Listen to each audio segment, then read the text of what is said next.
latest news, subscribe our channel and press the bell icon to never miss any news.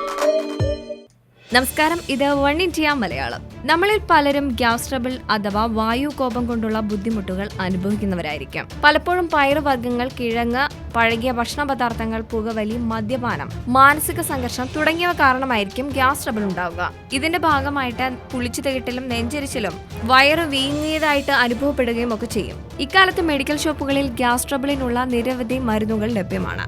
എന്നാൽ വായുകോപത്തിന് വീട്ടിൽ തന്നെ ചെയ്യാവുന്ന ചില പൊടിക്കൈകളുണ്ട്.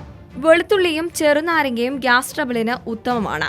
വെളുത്തുള്ളി ചതച്ച നീരും ചെറുനാരങ്ങ നീരും സമാസമം എടുത്ത് രാവിലെയും രാത്രിയിലും ഭക്ഷണത്തിനു ശേഷം കഴിക്കുന്നതായിരിക്കും നല്ലത്. സ്ഥിരമായിട്ട് ഗ്യാസ് ട്രബിൾ ഉള്ളവർക്ക് മറ്റൊരു പൊടിക്കൈയുണ്ട്. രാത്രി ഭക്ഷണത്തിന് ശേഷം വെളുത്തുള്ളി ചതച്ചിട്ട പാൽ കുടിച്ചാൽ മതിയാകും. ഭക്ഷണം കഴിക്കുന്നതിന് മുൻപ് നെയ്യിൽ വറുത്തെടുത്ത വെളുത്തുള്ളിയും ജീരകവും കഴിക്കുന്നതും നല്ലതാണ്.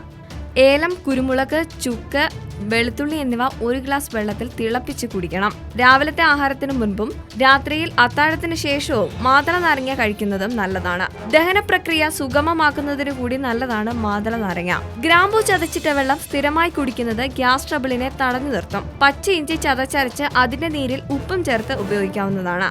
കുരുമുളക് പൊടിയും ഇഞ്ചിനീരും ചേർത്ത് ഉപയോഗിക്കുന്നത് സ്ഥിരമായി ഉണ്ടാകുന്ന ഗ്യാസ് ട്രബിളിന് ഗുണം ചെയ്യും. പലപ്പോഴും ഗ്യാസ് ട്രബിളിനെ നമ്മൾ നിസാരമായിട്ടാണ് കാണാറ്. എന്നാൽ സ്ഥിരമായി ഉണ്ടാകുന്ന ഗ്യാസ് ട്രബിളിനെ സൂക്ഷിക്കണമെന്ന് വിദഗ്ധർ പറയുന്നു. കഴിക്കുന്ന ഭക്ഷണ പദാർത്ഥങ്ങൾ മാത്രമായിരിക്കില്ല ചിലപ്പോൾ ഗ്യാസ് ട്രബിളിന് കാരണം.